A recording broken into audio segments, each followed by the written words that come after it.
નમસ્કાર ખેડૂત મિત્રો, આજે હું તમને બતાવવાનો છું ડાંગરની ખેતી. અને મિત્રો, ડાંગરની ખેતીની અંદર આપણી દવા અને ખાતરનો ઉપયોગ કરેલો છે તો અફલાતુન રિઝલ્ટ મળેલું છે.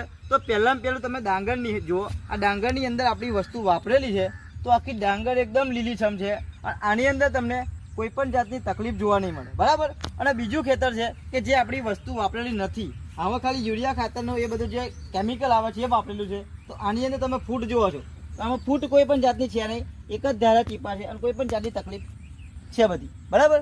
આ છે મિત્રો આપણી વસ્તુનો તફાવત, બરાબર, ડાંગરની ખેતીની અંદર. વાત કરીશું એમની પાસે. તો નમસ્કાર. નમસ્કાર. તમારું આખું નામ બોલો મોટેથી. રાઠોડ અજીત મનુભાઈ. તમે ડાંગરની ખેતી કેટલા ટાઈમથી કરો છો? આપણે વર્ષોથી ડાંગરની ખેતી કરીએ છીએ. બરાબર. આ વખત આપણી વસ્તુ વાપરી તો એનો ફાયદો કેવો દેખાય છે?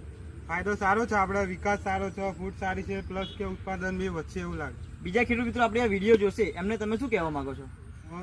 આ દવા આપણી વાપરવી જોઈએ. બરાબર. હા, રિઝલ્ટ સારું છે, એક નંબરનું. એમ ડાંગરની ખેતી બીજા કરતા હોય તમને ફાયદો થાય કે ના થાય? 100% ફાયદો થાય. મિત્રો, આ તમે નિહાળી રહ્યા છો ડાંગરની ખેતી. અને ડાંગરની ખેતી તમે કરતા હોય ને તમારે તકલીફ આવતી હોય, જેમ કે વિકાસ ના થતો હોય, ફૂટ વધારે ના આવતી હોય, પીળી પડી જતી હોય, આવી બધી તકલીફ તમે હેરાન થતા હોય તો અમારી એકવાર દવા મંગાવો, રિઝલ્ટમાં તમને મજા આવી જશે. Okay, thank you so much.